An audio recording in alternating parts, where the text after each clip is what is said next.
What is happening, everybody? Hope you are doing good. What is this, Thursday? Happy Thursday to you.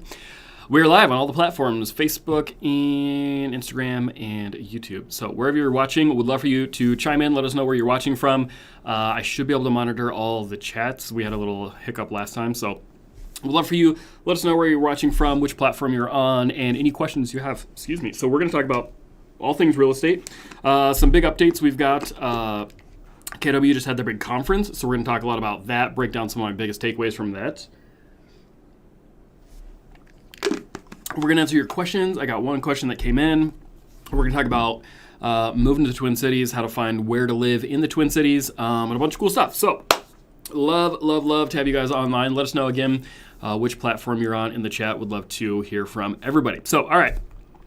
First thing I want to talk about is, let me switch my screen for you. So I get asked all the time. So if you're, especially my YouTube followers, and different people online, you're moving to Minnesota or you're thinking about it, and so you're trying to figure out where to live. And I get this question all the time. How do I decide? Best schools, best crime, best, bang for your buck type thing. And everybody's always asking about that. So let's start by focusing on that today. Let me show you my screen. Before we do that, here's the main thing. And you probably won't see my screen if you're on Instagram, but if you want, you can jump on Facebook or YouTube and see that. But you got to understand, I think that there's obviously a lot of stress and a lot of pressure because you're wanting to make sure you find a great area. You're wanting to find you're obviously going to want to be in an area that's not got a ton of crime and it's got great schools and it's got whatever. So totally understandable. I think also it can put a lot of stress on people trying to think they have to find the perfect house in the perfect neighborhood because they're just worried, right? Here's what I want to tell you, and I'm going to show you exactly what I'm talking about in a second. But there's crime everywhere. There's great schools everywhere. There's bad schools everywhere. There's better investments. There's bad investments. When you're buying a house, especially for those that are moving here that are first-time buyers, you got it even harder, right? But the reality is there's going to be good and bad everywhere, and you don't necessarily ensure that you're going to have the perfect setup just because you paid a whole bunch more to get into a super ritzy neighborhood, or your kids aren't necessarily going to turn out better just because you got them in an A++ school instead of just an A-rated school, right, or something like that. So I want you to be able to take a deep breath. It's totally okay. You're going to find a great place, and if you don't like it, it's not permanent, right? You can find something else later. But let me switch my screen here for you because I want you guys to be able to see part of what I'm talking about. So you should be able to see my screen now on at least YouTube and Facebook land. If you're on, let me know in the chat that you're watching, which platform you're on, and then let us know your questions too. But so, okay, here's a website I found. There's a bunch like this. This one's Neighborhood Scout. I'm not sure that it's anything, remarkably better or worse than any of the rest of them. But I do like how they do kind of a heat map to this. So right now you're looking at all of Minnesota and you're looking at crime stats. Now, I honestly don't want you to get bogged down with specifically, oh, this one's good, this one's bad, this is good city, bad city, whatever, okay? First of all, this is summarizing everything into the city as a whole. This isn't necessarily showing you neighborhood level or like specific zoning. You can go to the city websites for their police departments. That'll show you specific crimes. But here's what I want you to see, okay? I want you to get a high-level macro lens view of this map right here. And basically what this is showing you is, look, the tighter you have, the more people congestion you have, the higher crime you're going to have. The further you get out, the less crime you're going to have. That's just always the case. Every metro in the whole U.S., probably the world, more congestion is going to mean more crime, okay? So when you're looking in tight into the Minneapolis, St. Paul downtown areas, just naturally, there's just always going to be higher crime, okay? That doesn't really come as a surprise to anyone, I don't think. Generally, okay, downtowns will have a little bit higher crime. This is looking at crime per 1,000 people, for example. And then as you go out, that's not a surprise to people. But what a lot of people do have a hard time is that when they're looking at a map like this, they're trying to figure out, okay, is Eden Prairie worth the money to spend a little bit extra, or should I just go to Maple Grove? Or is Coon Rapids bad because it's cheaper? Or, exactly which suburb is going to be the best? Here's what I want you to see with this map is that generally it all goes as a tier like this. And so the further out you get, they're all, maybe like our first ring suburb, they're all pretty similar, okay? Obviously there's higher and lower crime, I get that. But I think a lot of people that are moving in can also kind of breathe easy and just, what kind of house do you like? Where do you like the house that you get for the money that you pay. Where does it feel like a good value to you? Where is it, if it's close to family, or if it's close to work, or if it's close to nature trails, all that kind of stuff. I think you can actually breathe easier because you've got a lot of really good options, right? This first ring suburb, they're all the light blue. Darker is higher crime, lower is lighter. Okay. Obviously, if you want to go on the west side, this is trending a little bit less crime. Those are also trending a whole lot higher prices, naturally. But there's really a lot of options. They're all fairly similar, and they tier out from the suburbs. So hopefully that makes sense. Let me know in the chat if you do have any questions on that. We can also look at schools. It's the same, but the opposite, basically. First of all, I don't believe Minneapolis and St. Paul are reporting on this map, so that's why they're just completely white is blank. But generally, this map is saying darker is better schools, lighter is worse schools. Again, there's good and bad literally everywhere. If you want to pay a bunch more, you can get into the better schools. That's great if you can afford those. But generally, the vast majority of the metro is fairly average, right? There's not as much of horrible neighborhoods or wonderful neighborhoods. And naturally, everybody that comments on any of my videos, especially on YouTube, they're saying like, hey, I want the best rated schools with zero crime and the lowest prices. Where's that at? It's like, oh, that's not a thing. Sorry. If that was, everyone would be flooding there and thus pushing up demand and prices would be going up. And that's exactly what you see. So all I'm saying and why I'm pointing this all out is I really want people to be able to breathe easy, decide what's best for you. Don't stress out about finding the exact perfect metro suburb, exactly where you want to live, because there's tons of good options around the Twin Cities. So, okay, a little bit of soapbox. Thank you for entertaining me. For those that are just joining, we're just doing a live Q&A. I've got a few slides from our big KW convention that they just had in February, and we're going to go over that. That'll talk about some of the 2022 market predictions. We're talking about kind of the national stats that we're seeing. Our chief economist is stupidly smart, and he gets up and basically explains kind of a macroeconomics of everything. So I'm going to break that for you down into very simple, easy to understand things today. So that's what I'm going to be talking about, but I want to know your questions. I want to know what you got, whether you're a local Minnesota person that's got questions about making a move, or you're hearing something crazy in the news, or you're worried about Russia and Ukraine, or if you're not from Minnesota, you're moving in or out. Let me know your questions. Would love to hear that in the chat and comment sections. So thanks so much for being here. All right, let's get into it. Yeah, all right, that'll be, I'll get off my soapbox. Let me switch screens here, and if I can figure out the technologies for you. Hey, we got a winner. Okay. All right, so these are, again, from our KW Vision conference that they have. It's called Family Reunion. And first thing I want to start talking about is home prices. So everybody is kind of stressing about prices. They're super high. They're going up higher than they'd like. Prices are going up quickly. That's obviously causing a lot of stress. People don't want to overpay. People don't want to have to see high prices and then multiples over. Totally get it. So here's a really interesting a chart to start you with. We're going to get a little bit nerdy, but stick with me here.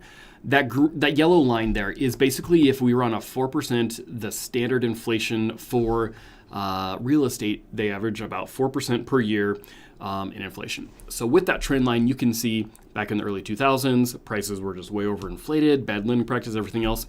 And we went up kind of similar to what people are feeling right now. That created a bubble. They had to regulate the lending practices. That pulled everything back. Things popped and dropped. That's what you're seeing right here. So then the market kind of tanked a little bit, and then we've been coming up ever since then. They had, previous to a couple years ago, they were saying basically this is just going to become the new 4% trend line, and where we were going up like this before, now we're just going to be the same thing but slightly lower.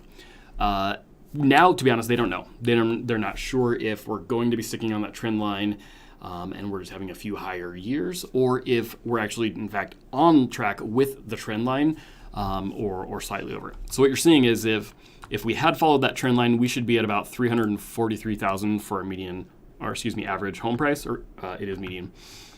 We were just over that. We were at $378 this past year. So we're a little above, but we're not really that much above for what that trend line would have been. Yes, prices are obviously going up. You can see the last 2 years, we took a huge jump. This is showing you 2021 median across the country was 347, and what they're projecting for this year is the 378, okay? So if we're on with our projection for the year, I believe they said that was going to be about a 9% increase was what KW was expecting. across the nation, averaged across the country. So 9% would actually be pretty good. From everything I've seen, I suspect that is about accurate to see home prices go up about 9% this year. Obviously, it's kind of anybody's guess, and especially the more chaos going on in Russia, we don't know how that's going to affect things. You can't really pinpoint exactly how the markets are going to react. But I would say 9% is probably pretty accurate from what I've seen as well. So if that's the case, we'll go up to 378. We should be kind of on trend for where we were before. But it is less appreciation than we saw last year, and overall things should slow down quite a bit. New home starts. So part of the reason that we're seeing prices going up, and you're hearing a lot of this talk about housing shortage, inventory shortage, we're seeing our month supply swing, all of that stuff that I've been talking about for, years. The reality is, and I'm going to show you a couple slides, but we actually don't have a shortage of closed homes. Okay, so last year it was about 6.1 million across the country. I believe that's a monthly rolling number that they gave us. But we're actually seeing a pretty consistent and about the right number of homes getting sold. The reason it feels like a shortage is because of the speed at which they're selling. So a lot of sellers, a lot of buyers are very motivated, and so they find them, they snatch them up, and then they're on the market and then off the market very quickly, versus getting on the market and then sitting there for a little while, things being just slower moving overall. And so that's why we're seeing the inventory that sits there that is currently active is definitely less. Locally, our number of new listings is also lower, but the closed units is about what we would expect, which is interesting. Also with that, so this is the number of new construction homes being started, not closed and not existing homes. This is just new construction starts. You can see that yellow dotted line there is the long-term average. So we should see about 1 million starts in a given year. And we had this huge deficit. Okay, so again, we were overbuilding when the market was really booming in the early 2000s before the bust. And then everything dropped out. Tons of companies went out. People weren't buying. So because of that, we had this huge void that's right there. That's about a 5 million, I think they said 5.1 million deficit of new homes being started that we had because of all that. We're actually over that, where we would have traditionally been as an average. So last year, 1.1 million homes. The year before, we were almost there in 2020. So that's actually a really, really encouraging sign. I was really, really happy to see that. I suspected this number is going to keep going up a bunch. I'm seeing a lot of new construction starting up in our area, and it's definitely something that I've had my eye on for 2022. So we're definitely wanting to see that up. Now, the reality is, yep, we might be 10% over that average trend line, which is great, but we've still got a 5 million home deficit of homes that weren't built over the last, 10, 15 years. So we want to see that number going up a lot more quickly. I think they said if we continued our current pace, it was going to be something like 18 years to make up the deficit, which is dismal. So obviously we're hoping that new construction home starts are going to keep going up nationally. I think they will. But then let's not forget about all the supply chain issues, all the labor shortages, all that stuff going on. And then you throw in a little war in Ukraine and Russia going on and how that's going to affect global supply chains and stuff. Again, I don't know. There was honestly a lot of I'm not sure's at the conference, which I don't think you need to be worried about, but it just makes it a little bit harder to predict. So very, very interesting. Inventory graph. This is showing you the supply of inventory. This is just the relationship of how many buyers there are and sellers there are. Again, this to me just communicates that it's all about the speed of a buyer moving at. If the buyer is, I've had multiple clients. I've got a client right now. They're flying into town. They are going to be able to look at homes over 2 days. They'll make an offer on new construction. And I would be very surprised if they don't have something accepted right away. Other clients that are making very solid, very aggressive offers, a few weeks later, they've got their offer accepted. So those buyers are the buyers that are winning. The buyers that aren't are the ones that are very casual, are very slow about getting out and looking at homes, that a home comes on the market and they text me about it a day or 2 or 3 or 4 later. That buyer's not going to get an offer accepted anytime soon. It's miserable for those ones that are choosing to push back against the market, to be casual and kind of flippant. They're having a hard time. This to me just communicates speed. The lower it is, the more competitive it is. And we just hit an all-time low. So this is nationally, and actually on our monthly graph in the Twin Cities, it's about half of that. So not really what you want me to tell you, but let's all take a big sigh and talk about mortgage rates. Before we do, if you're just tuning in, would love to see you in the chat. Let me know where you're watching from, and I would love to know if any real estate questions that you have. This is a back and forth. This is live Q&A. I want to know what questions you have, what I can answer for you. I'm going to go through a number of slides. These are from our big KW conference that was just down in Florida, and I'm going to give you some of my big takeaways of what the market's doing, and we're going to talk nationally with these reports. So this isn't local Twin Cities, but broader economics. So that's what I'm going over right now. Let me know in the comments. Would love to see you guys whether you're on Facebook, Instagram, or YouTube. So let's talk mortgage rates. This is a rolling monthly mortgage rate. Last updated, this was from, I want to say February 1st, early February. Here's basically, if we just pull back to 2015, basically mortgage rates are actually about where they were. Now what's interesting is they had been going up, okay? Then with COVID and everything, the government pushed them down to keep the economy rolling. They didn't want things to stall out. They needed to kind of stimulate things to get people spending money again to keep, greasing the wheels of the economy, basically. So because of that, the Fed pushed rates down. That got the market kind of raging hot and things clipping along too quickly. Then you bottleneck it with supply chain issues. People are switching from spending their money on services and entertainment to products. So that overloaded the product sector of the economy. And so then they're having to raise rates to slow that down. So it's this. They made a very interesting point that the government is not very good at regulating it, but it's because it's such a moving target that they're doing their best. But they kind of overstimulated the economy, so now they're having to slow it back down by raising rates. And a lot of people are kind of losing their mind because they were used to 3%, so now they're going to 4%, and that's obviously a huge jump. However, if we look back, and so this is pulling back all the way to 1972, average mortgage rates, and this is on a rolling annual basis, so not a monthly, okay? That's why the number looks so much smaller. But on a rolling annual, almost 8% is the average interest rate over the last 30, 40 years. So in reality, when we're at 3%, 8% is the average. We've also got to look at it kind of in a wider lens than just looking at narrowly what the market's doing right now. And the reality is rates are still incredibly low. If they go to 4, we're still at half of what that historic average has been of 8%. If you want to just look at the last about 30 years, is that green line there. This is just back to 1990 through 2000. Average is still 6%. So we're still currently half of even that. So are rates going to go up? Yes. They were pretty clear they don't ever expect rates to go back to that 8% kind of a mark. But it's not unreasonable to think that we'll get to 4 or 5% in the next year or two. And they were expecting about a 1% increase. Now what's really interesting is they were talking about, prior to things firing off with Russia and Ukraine, they were saying Fed's got to step in, inflation's out of control, they've got to step in to regulate that to pull things back, right? Then all of a sudden Russia happened, and they're thinking, okay, well, there's a whole lot more uncertainty going on just generally. When people are worried they're not spending money, then that's going to pull down inflation automatically. So now they're thinking, actually, I'm not sure what will happen, but at least in the short term, I suspect we won't see rates go up significantly because the Fed's going to be sitting there thinking, okay, but if we push up rates, which slows the market, and if the market in general slows down because of things increasing with Russia, then that could be like a double whammy, right? And then it could totally slow things down. So they don't want to slow things down that much. We need to taper inflation some, but because I think they're going to be concerned with more of the geopolitical situations going on, I suspect it will actually help interest rates. I've heard some saying that they're going to go down. I don't think that's going to happen, not significantly. But honestly, if they would sit flat for a few months, that would be perfectly fine with us.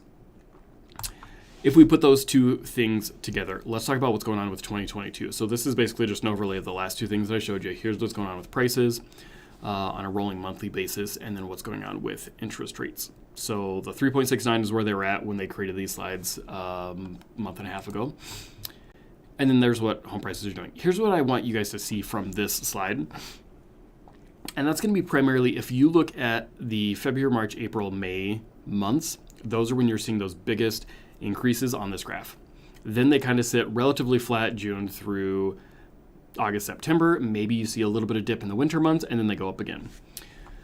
So because of that, I hate to sound pushy because I always put my clients' interests first, right? But here's what we're seeing. Very likely rates are going to go up, and we can see prices go up. They always go up normally in the spring market, okay, February, March, April. So we're going to see them go up again, and then we're going to see rates go up again. So what's going to happen if they hold off rates and then they go higher, basically at the time that this plateaus? I think it's going to be kind of a double whammy negative for buyers who wait until like summer, okay?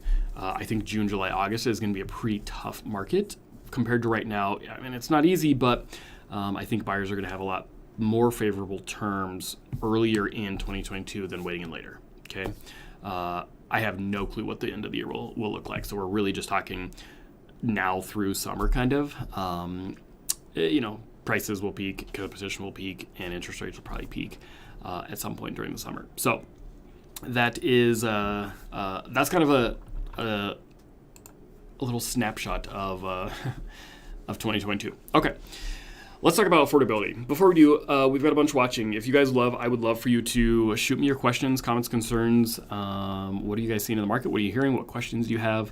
Are you thinking about buying or selling and you want to run a scenario by me? I'm happy to give you some input. Free advice, you got what you paid for. Okay, let's look at affordability. Now, this one's going to make some heads explode a little bit. Because prices are so high, they feel like the market is not affordable. The graph explains itself. Long-term average is that yellow dotted line, okay? I forget exactly how they calculate this, so I apologize, don't quote me, but I believe it's basically the ratio between just your mortgage payment of only principal and interest divided by your income, okay? So this is looking at the averages across the country, what's the average payment for mortgage and interest, and then what's the average income, or some version of those two things is how they calculate this. So what this is saying is that basically last year, that payment was about 16% of the average income. What this doesn't show you, which I will let you know in fairness, is that affordability for everybody except for first-time buyers is pretty darn good. That's what this is showing you. For first-time buyers, it's not affordable at all. And I kind of wish that they could break this up by like age or income bracket or something. But for our first-time buyers, they are having a hard time getting into the prices because of the incomes. You know, you're obviously an entry-level earner, but you're having to compete for higher prices. So that is definitely a challenge. This also doesn't factor in debt, so student loan payments and things like that. So when you've got a bunch of big student loans, that's why first-time buyers are having a harder time because they're having to compete with those move-up buyers that have more equity. They've got tons of equity in their home that they're selling, and so they're able to offer kind of crazy prices and then going up and over on everything. So yes, it is less favorable for first-time buyers than what this graph is showing you. However, for the average of the market, I mean, that was still the case in all of the other years that's reporting too, right? And I realize those on Instagram can't see my screen. If you want, you can jump onto Facebook or YouTube and you can see what I'm referencing. But housing affordability is still actually really good. The reason is, which I'm going to show you this one, which was actually a really fascinating slide. And this is the last slide that I'm going to give you for today. Just start with me over on the left-hand column there, okay? And I'm going to break this down for you. So what this is showing you is last year, the average new car, $46,000. In 1989, $15,350. Adjust it for inflation. That means the change in real dollar is 30% up, okay? Gas prices, you can see it there. This is obviously a month or two old, but basically those have gone up by 56%. Now, with your housing, we're talking about two different things, okay? The price is up considerably, okay? 59% instead of 56 and 30 like the rest of the market, basically. However, when you're looking at the actual payment for that same home, it's actually 24% less when you adjust it for inflation compared to 1989. That's what's kind of mind-blowing, and that's why they're saying affordability is actually pretty darn good. And it really comes down to interest rates. Okay, if we look back at that interest rate page, where to go? It's because of this, right? If rates go back up, then all of a sudden affordability is gone just like that. So that's why mortgage rates are becoming a huge conversation, is because if and when that goes up, then we lose all that affordability very, very quickly. Prices are high, yes, but people can still afford them pretty easily because rates are so low. It's this relationship between prices and interest rates. And in reality, compared to 1989 when you were paying, 10, 12, 14% interest rate, that's what the challenge was. So I know it's not what buyers want to hear. It does not feel affordable to anyone. But in hindsight of, the bigger picture, I mean, the numbers speak for themselves, right? 24% more affordable, lower cost. So that is interesting. Also, just for perspective, wages are up 13.5% from there. So adjusted for inflation, we're actually doing pretty darn good. If you were at 980 in 1989, you just up for inflation should be at 22.75, or actually a touch over that, average wage being 25.90. So very, very interesting. Obviously, with COVID and labor shortages, that is pushing competition for labor, which is driving up wages even more. So that's a good sign. We kind of need that to come up.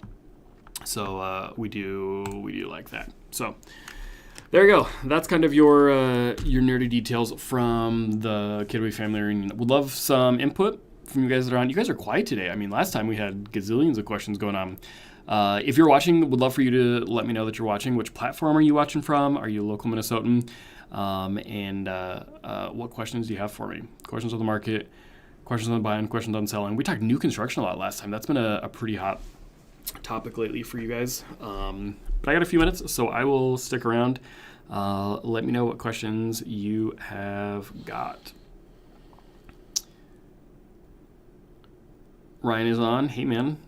Appreciate you being here. And I have the correct live stream thing on, so I apologize. If you comment, I'll actually see it this week, which I did not last time. Original Rye Guy, thanks for being on. Appreciate you, my friend. Let's see, who else do we got? It doesn't show me all of them, which is weird. I really wish the interwebs worked for us a little bit better, but cool. I love it. Love it. Ryan, hey, what's going on? Thank you for being here. We got a chit chat. Haley was telling me the news, which I shall not discuss in front of everyone here, but that's exciting. We should talk, my friend. We'll love to see what's going on in your world. So cool. Okay, well, if there is no other questions, comments, nothing today. You guys are very quiet. We did have one prior to the stream that was left on YouTube for me. 1217 Wicked, to answer your question, her question was, I'm moving here from, I think she said Colorado, and she's looking for a place to live, wants to know the best areas. We already covered it a little bit at the beginning, but just to kind of recap for you, I would say your budget is going to dictate the type of house you get. If you've got $600,000, I'm going to be telling you a different neighborhood than if you got $300,000, okay, to spend. That's fairly obvious. But I think once you look at what the market's got, right, we can get you on an MLS search. You can see exactly what's going on. You're going to see pretty quickly, okay, if I spend, $400,000 and I'm in Blaine, you're going to get this much house. And if I spend $400,000 and I'm in Edina, I'm going to get that much house, right? It's going to be exponentially less for Edina for those that aren't aware of what I'm talking about. So that's going to help you decide, okay, I want to live here or I want to live there. You might not find $1 million home in Coon Rapids or Blaine, right? Because they're a lot more in the median. You will find those in other parts of the metro. So if that's the style of home you're looking for, then you're going to live there versus somewhere else. Other things that matter to people, commuting downtown. I've got a client right now that's, their family's on the west side, but they want to commute to St. Paul, so they're kind of figuring out the best happy medium between those two areas, right? Because St. Paul's on the east side. I've got another one, for example, that they really want to have a second master. So they're looking for a main level master and then a upstairs for like a mother-in-law suite. Because of that, they're looking Otsego direction because I have a builder that builds those, right? So it's a really convenient option for them. And that's dictating things more than a crime map or a school district, something like that, right? So that's just my 2 cents on moving to the neighborhoods. Hopefully that helps. I know I'm not just like telling you exactly where you should live, which I try not to because I want you to be able to feel it out. But if I know your budget and if I know it's important to you, I know what your lifestyle you're looking for, then I can help you find based off of that a whole lot easier. So that's the roundabout way to not answer that question for you. Hopefully that makes sense to everybody. So cool.